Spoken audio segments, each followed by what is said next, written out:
We're going to get some analysis on all of this now with Tom Packer. He's a fellow at the University of Oxford's Rothermere American Institute. He's speaking to us from London. Tom, good to have you on the program. How do you think ordinary Americans are viewing these proceedings against Donald Trump, especially those voters who are undecided about who they are going to vote for next year? I would say it's divisive. At the moment, the most relevant effect is to make Republicans rally round Donald Trump and help him with Republican voters, and also just drown out the other candidates who are trying to make their cases. And all the news is Trump, Trump, Trump. I think the indictments as a whole don't really help Trump in the general election. And this touches on January the 6th, when what he did is very unpopular. Well, what does it also tell us about American society that a man who is facing several federal criminal indictments, who's been found guilty on civil charges on things like sexual misconduct, still has such a broad support base? There are millions of people who voted for him and will continue to vote for him next year. Indeed, tens of millions.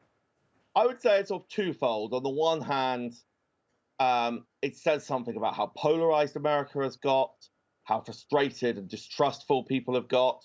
But Mr. Trump still has President Trump still has this amount of support. I think it's also the flip side, which is that Trump's opponents have been very aggressive in a lot of these charges, and I think this one's a good example of that. Like, these are very aggressive charges. It's very hard to find a clear comparative case where they've been doing these things. So where people have tried to overturn election results, and this is treated as a form of fraud, and it's quite, in that sense, quite dangerous for the future. You might get similar prosecutions, and that can push the envelope further on this kind of thing. In a sense, the US is becoming more like the kind of country where people prosecute their political opponents. Yeah, that makes me wonder how the rest of the world is viewing these proceedings, because in many other parts of the world, in countries that are considered developed, like America, somebody who was facing such charges would have stepped down by now or would have stepped out of the race.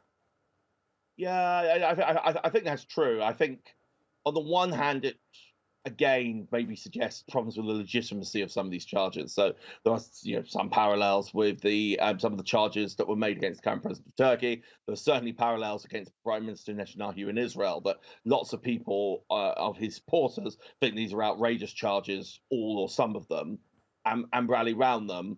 And it also, I think, reflects partly Trump's personality, but partly just a slow move towards making the US politics more a matter of crime and people prosecuting their opponents. And I don't think this is going to be the last time we see something like this happen, even though Trump's behavior leaves him really exposed to prosecution in a way that wasn't true of George Bush or Barack Obama.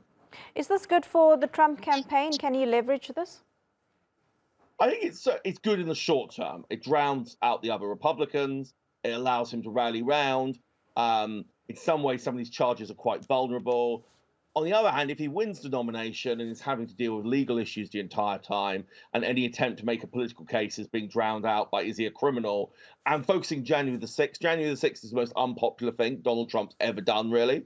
It's the complete nadir. So focusing on that is not good for him. Okay, Tom Packer, live to us there from London. Thank you for your analysis, Tom.